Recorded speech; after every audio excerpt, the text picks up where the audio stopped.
आज की बात वर्तमान मुद्दों के साथ देखिए जयदेव पटेल के साथ शनिवार रात 11 बजे और रविवार सुबह 11 बजे सिर्फ नंबर 1 इंडिया न्यूज पर। नमस्कार व्यूअर्स, मैं जयदेव पटेल और आप देख रहे हैं नंबर 1 इंडिया न्यूज। आज की बात वर्तमान मुद्दों के साथ के इस खास कार्यक्रम में आज हम बात करेंगे लगातार देश का जो युवा है वो कहीं न कहीं नशे की जद में आता जा रहा है। ऐसे में खुद को युवा कैसे ट्रांसफर करे फिटनेस की तरफ, और इसी के साथ साथ में युवा के लिए किस तरीके का मैसेज आज मध्य प्रदेश के एक ऐसे पुलिस अफसर हमारे साथ हैं जो कहीं इनकी फिटनेस को लेकर बहुत ज्यादा प्रायोरिटी देते हैं, और इसी को लेकर के कहीं न कहीं माइक्रोबिट सिस्टम जो मध्य प्रदेश पुलिस की तरफ से तैयार किया गया है ये अपराधों पर कितना लगाव लगाएगा। इन्हीं तमाम मुद्दों बातों के लिए हमारे साथ खास सामान है मध्य प्रदेश के अतिरिक्त पुलिस महानिदेशक एडीजी पुलिस मुख्यालय डीसी सागर। डीसी सागर जी, आपका बहुत बहुत स्वागत आज हमारे प्रोग्राम में। नमस्कार, थैंक यू। डीसी सागर जी, आपसे मेरा पहला सवाल है कि देश का युवा लगातार जो नशे का शिकार हो रहा है या फिर ये कहें कि नशे के जद में एक तरीके से आता जा रहा है, इसको आप कैसे देखते हैं, और इसी के साथ साथ में युवा खुद को फिटनेस की तरफ मोटिवेट करे, इसको लेकर आप क्या कहना चाहेंगे? सर्वप्रथम तो बहुत बहुत शुक्रिया कि आपने जनहित के मुद्दे को लेकर हमें इस योग के समझा कि हम आपके समक्ष में अपने विचार रख सकें। जो आप विषय उठा रहे हैं बहुत ही प्रासंगिक विषय है कि आज का युवा बहुत मेहनती है यूं तो, और हमारे देश की रीढ़ की हड्डी है। हमारे देश की जो विकसित भारत का जो हमारा स्वप्न है उसको साकार करने में युवाओं का ही योगदान होना है।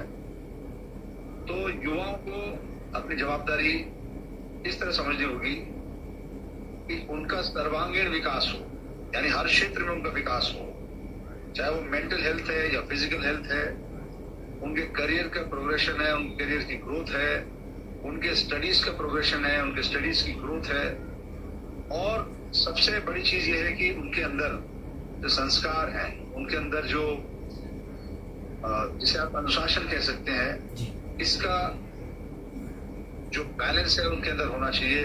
अनुशासन उनमें हर क्षेत्र में कूट कूट के भरा होना। मान लीजिए छात्र है, उस छात्र के अंदर अनुशासन ये होना चाहिए कि उसका जो प्रमुख कर्तव्य है वो ये है कि वो अपने अध्यायों को, अपनी शिक्षा के अध्यायों को बड़े ढंग से समझे, अपने शिक्षक शिक्षिकाओं से चीजों को समझकर, अपने उत्तर लिखकर उनको सही कराकर और फिर उनका अभ्यास करें।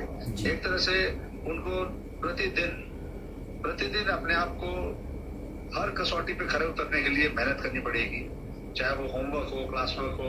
अब जैसे बड़े होते हैं, कॉलेज जाते हैं, तो उनका ज्यादा रुझान होमवर्क क्लास वर्क रहता नहीं है, लेकिन होना चाहिए। वो चाहिए कि वो डेली अपने अध्याय को पढ़ें और हर प्रतियोगिता के लिए, हर प्रतिस्पर्धा के लिए वो अपने आप को तैयार करें। चाहे वो किसी प्रकार की प्रतिस्पर्धा है, सिविल सर्विसेज होगी या और जो सर्विसेज हैं, आर्म फोर्सेस सर्विसेज हैं, जुडिशियल सर्विसेज है, तो कई तरह की सर्विसेज हैं जहां पर प्रतिस्पर्धा है और युवा कमर कस के मेहनत कर रहा है। लेकिन जब बात आती है नशे की, तो हमारे ऐसे युवा जो इस नशे के शिकार हैं, चाहे वो नशा ड्रग्स का हो या वो नशा किसी भी तरह का हो, चाहे वो नशा सोशल मीडिया का है, इन सब नशे से वो अपने आप को दूर रखे। अपने आप को कैसे दूर रखे, ये मेन मुद्दा है।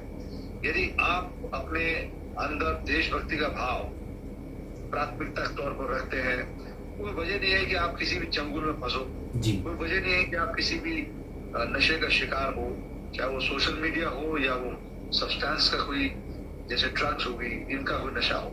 आप इस सब नशे से अपने आप को पृथक कर पाओगे अगर आपके अंदर देशभक्ति और जनसेवा की भावना अंदर से उमड़कर स्वतः आती है। तो आप, यहाँ मैं जिक्र करना चाहूंगा हमारे देश के भूतपूर्व प्रधानमंत्री परम श्रद्धेय अटल बिहारी वाजपेयी जो भारत रत्न हैं, उनकी कविता मौत से ठन गई, उनकी बहुत ही प्रासंगिक सी 2 लाइनें बताऊंगा मैं। हर चुनौती से 2 हाथ मैंने किए, आंधियों में जलाए हैं बुझते दिए। ये जो जज्बा है ये हमारे युवाओं में होना चाहिए, यूथ में होना चाहिए कि हमें अपने देश के लिए, प्रदेश के लिए, परिवार के लिए प्रगतिशील रहना है, और ईश्वर ने जो हमको ये मानवीय स्वरूप दिया है इसको सार्थक करना। और सार्थक कैसे होगा? जब आप अपने माता पिता का कहना मानेंगे, सम्मान करेंगे, बुजुर्गों का सम्मान करेंगे, अपने शिक्षक शिक्षिकाओं का सम्मान करेंगे, अपने साथियों को सम्मान करें, यानी आपके अंदर मानवीय मूल्य जो है वो प्रस्फुटित होने चाहिए, उनको अमली जामा पहनाना चाहिए। यदि आपके अंदर ये मानवीय मूल्य जागृत होंगे, तब आप देश के बारे में सोचोगे, सबके बारे में सोचोगे, सबके भले के बारे में सोचोगे और एक उत्कृष्ट नागरिक बन के सामने आओगे, देशभक्त के रूप में उभरते आओगे और आप जिस भी क्षेत्र में जाओगे, आप वहां पर हमेशा कामयाबी, हमेशा सार्थकता, हमेशा सकारात्मक वहां पर वातावरण बनाओगे और प्रगतिवान रहोगे, प्रगतिशील रहोगे। डीसी सागर जी, आपने जिस प्रकार से युवाओं के नशे के लत को लेकर के बताया, सेम इसी तरीके का इशू आजकल चल रहा है। सोशल मीडिया के जो बढ़ते दुष्प्रभाव हो गए या फिर कंट्रोवर्सी वाले जो इश्यूज हैं, जिसको कहीं ना कहीं बड़ा चढ़ाकर पेश किया जाता है अपने निजी स्वार्थ को लेकर के, इसको काउंटर करने के लिए as a human being, as a एक पुलिस अफसर, आप कैसे देखते हो? इसको लेकर मध्य प्रदेश पुलिस किस तरीके से मॉनिटरिंग कर रही है? मध्य प्रदेश पुलिस पूरी संवेदनशीलता से, पूरी निष्ठा के साथ, पूरी जवाबदारी के साथ युवाओं को, चाहे युवाओं में महिला है, पुरुष है और विशेषकर बच्चे जी, उनकी सुरक्षा, उनकी सिक्योरिटी, उनकी सेफ्टी, चाहे वो रोड सेफ्टी है या वो पर्सनल सेफ्टी है, उसको इंश्योर करने के लिए मध्य प्रदेश पुलिस हमेशा से कृतसंकल्प कर रही है और अब भी है। तो मध्य प्रदेश के जो वर्तमान डीजी हैं बहुत ही संवेदनशील हैं और वो प्रत्येक जो जवान हमारा है, उस जवान को प्रोत्साहित करते हैं कि वो जवान जनता के समक्ष में अपनी ड्यूटी पर खरा उतरे, देशभक्ति और जनसेवा के जो नारा है, टैग लाइन है मध्य प्रदेश पुलिस की, उसको खरा उतरे। तो हर तरह से, चाहे वो डिजिटल वर्ल्ड है, चाहे वो साइबर वर्ल्ड है और वो किसी भी तरह का समस्या जो सामने आती है, उसके प्रति हमारे जवान, हमारे अधिकारी जनता को जागरूक करते हैं, वो किसी का शिकार ना बने इसके लिए उनको तैयार करते हैं। चाहे वो आपने कहा बीट, माइक्रो बीट सिस्टम है, चाहे वो थाने की प्रणाली है, ये सब जो सिस्टम है ये देशभक्ति, जनसेवा, सेफ्टी, सिक्योरिटी, रोड सेफ्टी और साइबर सिक्योरिटी, इन सब से ये जुड़ी हुई है, रिलेटेबल है। तो हमारे जवानों को हम सब जितने भी यहाँ पर अधिकारी वर्ग है, वो संवेदनशीलता का पाठ ये पढ़ाते हैं कि वो इसी समाज में से उभर कर आते हैं, तो उसी समाज को वो अपनी सेवाएं दें, जिससे कि जो आने वाले जो पुलिस के अधिकारी, कर्मचारी किसी भी सर्विस में जाए, तो एक अच्छे नागरिक बन के जाए और एक उनके अंदर देशभक्ति, जनसेवा का जो उठ है वो हमेशा से हावी रहे उनके ऊपर। हर काम में उनकी देशभक्ति, जनसेवा झलकनी चाहिए, तब तो माना जाएगा कि सही मायने में हम एक देशभक्त है। जी, डीसी सागर जी, अगर हम बात करते हैं मध्य प्रदेश पुलिस द्वारा कहने के हाल ही में शुरू किए गए माइक्रोबिट सिस्टम को लेकर के, तो ये मध्य प्रदेश में अपराधों पर कैसे लगाम लगाने में कहीं ना कहीं कामयाब होगा?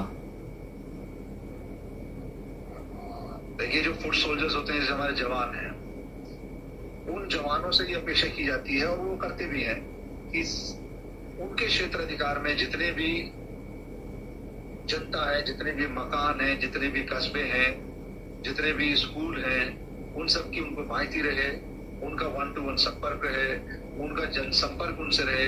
यदि कोई भी ऐसी बात आती है जो पुलिस के ध्यान में लाने योग्य होती है, वो ध्यान में लेकर आए और जो पुलिस चाहती है कि जनता के ध्यान में बात लाई जाए, वो पुलिस जो है ना विभिन्न अभियानों के माध्यम से उनके ध्यान में, उनके संज्ञान में उन बातों को लाती है और इसके बड़े सुखद परिणाम होते हैं कि उस क्षेत्र में शांति बनी रहती है। उस क्षेत्र में चाहे वो किसी प्रकार के त्योहार हो, शांतिपूर्ण ढंग से संपन्न होते हैं, चाहे वो किसी प्रकार के इलेक्शंस हो, निर्वाचन हो, चाहे लोकसभा हो या वो विधानसभा हो या वो पंचायत के चुनाव हो या और भी चुनाव हो, उन सब चुनावों में जो ये जो सिस्टम आप बता रहे हो, माइक्रोबिट सिस्टम, इसका इतना बड़ा योगदान है कि इससे जनता और पुलिस के बीच में एक समन्वय बहुत अच्छा बनता है और वो सूचनाओं का आदान प्रदान करते हैं। अभी मैंने खुद ये महसूस किया है कि जितना आप जनता से मिलेंगे, जितना आप जनता के संपर्क में आएंगे, उनके दुख दर्द को समझेंगे, उनकी समस्याओं को सुनेंगे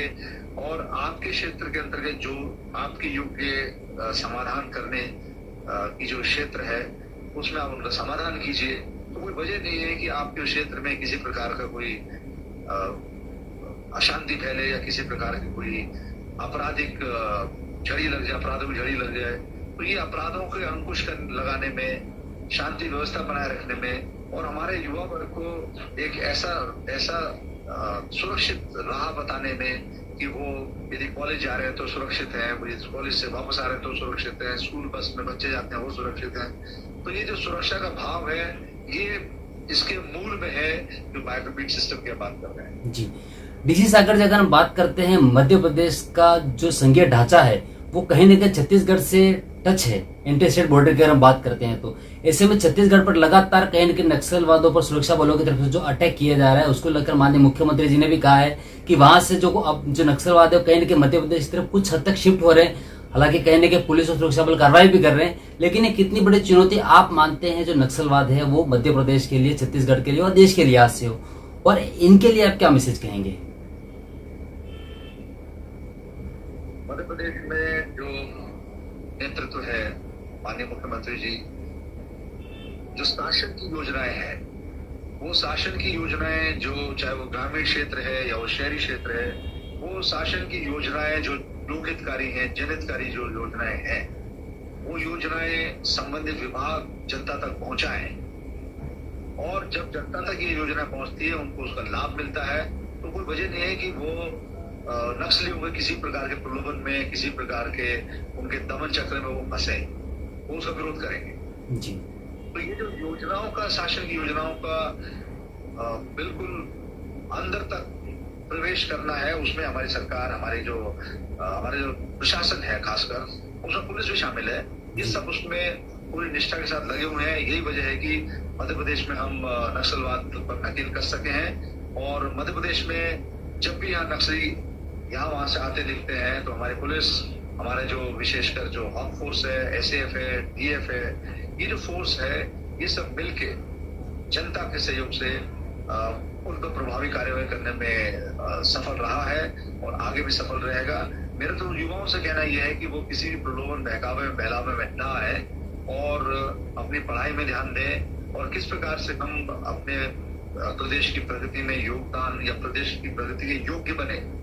तो वो योग्य बनने के लिए हम वहाँ के खासकर जो बच्चे हैं उनको समय समय पर मिलते हैं, समय समय पर उनको काउंसलिंग करते हैं, उनको प्रोत्साहित करते हैं कि शासन उनको शिक्षा के क्षेत्र में और रोजगार के क्षेत्र में पूरी तरह से उनके साथ है, उनके साथ जुड़ी हुई है और उनको प्रोत्साहित करने में शासन हमेशा कृत संकल्प है। और यही वजह है कि यहाँ जो नक्सलवाद है उस पर मध्य प्रदेश शासन, प्रशासन, पुलिस अंकुश लगाने में प्रभावी रूप से कामयाब रही है जी। और हमारी जो पुलिस है बहुत ही जाबाज पुलिस है और मध्य प्रदेश के डीजीपी सर के नेतृत्व में यहाँ बहुत ही उत्कृष्ट इस क्षेत्र में काम हो रहे हैं और आगे भी होंगे।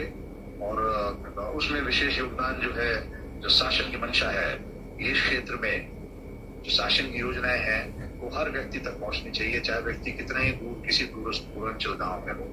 तो इसका फर्क पड़ता है, चाहे शिक्षा के क्षेत्र है या वो सैनिक का और जो विकास के क्षेत्र हैं, चाहे वो रोजगार का क्षेत्र है या वो कृषि का क्षेत्र है या वो मार्केटिंग का क्षेत्र है, हर क्षेत्र में जो हमारा युवा विकास करे, इसके लिए हमारा जो शासन प्रशासन है हमेशा संकल्प है।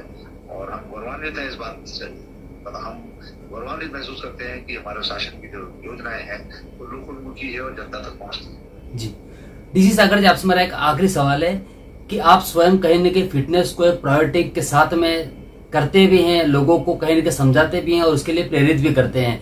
वो चाहे हमने ट्रैफिक का जब डिपार्टमेंट आपके पास था उस समय हमने देखा, जब आपको शेड्यूल का इंचार्ज बनाया गया तब भी हमने देखा, और वर्तमान में भी यही स्थिति हम देख रहे हैं। ऐसे में पुलिस और लोगों के बीच का जो समन्वय है वो चाहे किसी भी लेवल का हो, फिटनेस को लेकर के हो या जागरूकता को लेकर के हो, इसको लेकर आप हमारे माध्यम से क्या अपील करना चाहेंगे? मैं जो स्वस्थ रहने के लिए, फिट रहने के लिए, हेल्दी रहने के लिए जो स्वयं करता हूँ वही मैं आपके समक्ष में मैं साझा करूंगा। नंबर 1, सबसे पहली चीज ये है कि आप 5 तत्वों से बने हुए हैं, तो इसलिए इस 5 तत्व का सम्मान कीजिए, अपने शरीर का सम्मान कीजिए और कोई भी ऐसा काम मत कीजिए जिससे आपका सेहत आपको नुकसान पहुंचाए या हानिकारक हो। इसके लिए सर्वप्रथम आता है कि आप क्या खाते हैं, आहार क्या लेते हैं आप। तो जो आहार आप लेते हैं वो इस प्रकार का आहार लीजिए कि उसको आप ढंग से पचा सको, पाचन क्रिया आपकी सही रहे और उसके अंदर संतुलित तत्व मिले हों, चाहे वो प्रोटीन हो, कार्बोहाइड्रेट हो, विटामिन हो, मिनरल हो।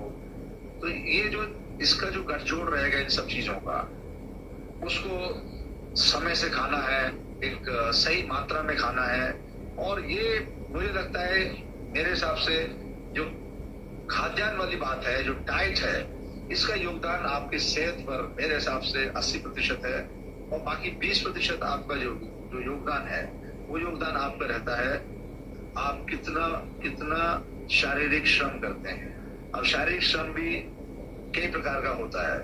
एक होता है वैज्ञानिक दृष्टिकोण से की हुई जो वर्जिश है, यानी आपने एक सिस्टम बनाया हुआ है, उसमें जैसे रोज आप सुबह या शाम को या बीच में खेलते हैं या कसरत करते हैं, योगा करते हैं, स्विमिंग करते हैं या जिम करते हैं। जैसे मैं जिम करता हूँ, तो जिम में एक दिन जिम करता हूँ, दूसरे दिन मैं कार्डियो करता हूँ। तो ये मेरा सिस्टम है। जैसे मैंने अपने हफ्ते को इस प्रकार बांटा हुआ है। एक दिन आप जैसे बैक और बाइसेप्स की कसरत करेंगे, जिम में करेंगे बैक, आपका जो मसल्स है, और बाइसेप्स। दूसरे दिन आप कार्डियो में करोगे, आप दौड़ोगे, साइकिल चलाओगे, अपने आप को इस प्रकार से ढालोगे कि पसीना आए, और फिर आप कोर स्ट्रेंथनिंग के लिए क्रंचेस करोगे। अगले दिन फिर आप शोल्डर्स एंड लेग्स करोगे। उसके बाद फिर आप कार्डियो करोगे, वही एक्सरसाइज करोगे। उसके बाद फिर आप करो चेस्ट ट्राइसेप। इस प्रकार से आपके शरीर का पूरा सर्वांगीण विकास एक हफ्ते में हो जाता है। और फिर इसके साथ आप जो डाइट लोगे, जिसमें प्रोटीन भी है, कार्बोहाइड्रेट है, उसमें मिनरल्स हैं, विटामिन्स हैं, ये सब कुल मिलाकर आपको एक ऐसा गुलदस्ता तैयार कर रहे हैं जिसमें आपकी जिंदगी हमेशा खुशहाल रहेगी। और जनता की हौसला अफजाई के लिए चंद बातें मैं बता दूं कि लहरों से डरकर नौका पार नहीं होती, कोशिश करने वालों की हार नहीं होती। नन्ही चींटी जब दाना लेकर चलती है, चढ़ती दीवारों पर 100 बार फिसलती है। मन का विश्वास रगों में साहस भरता है, चढ़कर गिरना, गिरकर चढ़ना न करता है।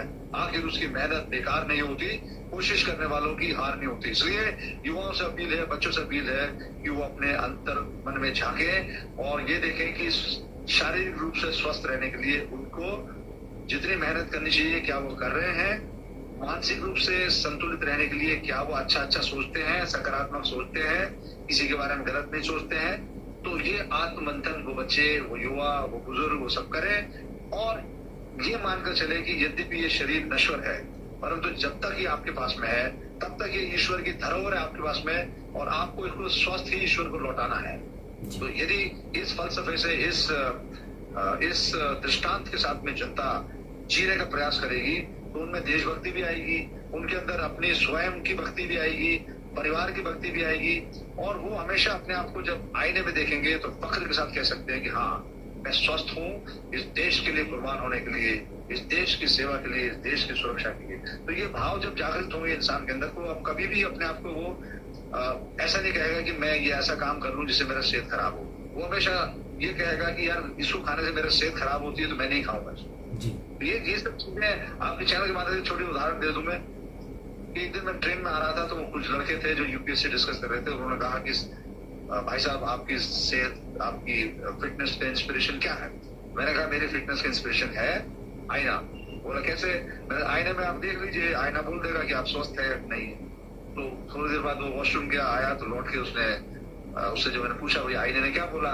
बोला आईने ने ये बोला कि तुम्हारी सेहत बहुत खराब है, तुम्हें जरूरत है एक निष्ठापूर्वक कार्यक्रम के अंतर्गत कसरत करने की, और फालतू की चीजें जो रहती है वो मत खाइए जिससे कि वसा बढ़े, तली हुई चीज ज्यादा मत खाइए, और जो नशा आदि चीजें उनमें मत पड़िए। तब जाकर आप एक संतुलित आहार बना पाओगे और आपका शरीर जो है ना संतुलित रहेगा, शारीरिक स्वास्थ्य सुधरेगा और आप अपने आप को बड़ा तंदुरुस्त महसूस करोगे। आप तंदुरुस्त हो तो आपका मन भी दुरुस्त रहेगा। तंदुरुस्त, मन दुरुस्त, ये दो चीजें जो है ना मैंने उनको बताई, और फिर उसके बाद डाइट डिस्कस होती रही और वो बड़े प्रसन्न हुए। 5-6 युवा लोग थे और पता नहीं किधर गए वो, लेकिन उनको बड़ा अच्छा लगा कि स्वस्थ रहने के लिए बस इतनी सी बात है कि आप मानसिक रूप से स्वस्थ रहोगे तो शारीरिक रूप से भी स्वस्थ रहोगे। लेकिन थोड़ी सी इसकी कीमत ये होती है कि आपको अपने ऊपर संयम रखना पड़ेगा। यानी you have to have patience and control on your diet, control on your activities, which are not related to your job. जैसे छात्र है तो उसका ध्यान पढ़ाई में होना चाहिए जी। जैसे लोग सोशल मीडिया पे अपनी जिंदगी बर्बाद करने में लगे हैं, खा रहे हैं तो सोशल मीडिया, घूम रहे हैं तो सोशल मीडिया, और ब्लूटूथ के बर्थ लगा के घूम रहे हैं। तो कहने का मतलब ये है कि उनका काम है। जैसे मैं सोशल मीडिया पे पीएचडी कर रहा हूँ, तो सोशल मीडिया एडिक्शन की पीएचडी से मुझे ये पता चला कि हमारी दुर्दशा का, हमारे जो बदहाली है सोचने की, समझने की, लिखने की, पढ़ने की जो शक्ति समाप्त होती जा रही है, उसके लिए हम स्वयं जवाबदार हैं। क्योंकि हम क्या कर रहे हैं कि डिजिटल जो चीज है उसको देख लिया, बस खत्म। डिजिटल क्रांति हमारे देश में आई है और जो कि विश्व विख्यात है। तो इस डिजिटल क्रांति का उपयोग कीजिए, दुरुपयोग मत कीजिए। आप उतना ही देखिए जितना आपके काम का है, और उसमें यदि रचनात्मक चीज को जोड़ना चाहते हो तो बात अलग है। परंतु ऐसा नहीं कि आप पता चला पढ़ने के टाइम पर रील बना रहे हो और उसको अपलोड कर रहे हो और फिर वैलिडेशन के लिए वेट कर रहे हो कि मुझे लाइक्स कितने मिले और मुझे शेयर कितने हुए। तो ये सब चीजें छात्र को उसके राह से भटकाने वाली चीजें, तो सावधान हो जाइए। और इन पंक्तियों को याद रखिए, ये पंक्तियां बहुत ही महत्वपूर्ण है। तू खुद की खोज में निकल, तू किस लिए हताश है, तू चल तेरे वजूद की, समय को भी तलाश है, समय को भी तलाश है। डीसी सागर जी, आपने हमारे लिए बहुत ही आपका कीमती समय निकाला, उसके लिए आपका बहुत बहुत धन्यवाद। थैंक यू, जय हिंद।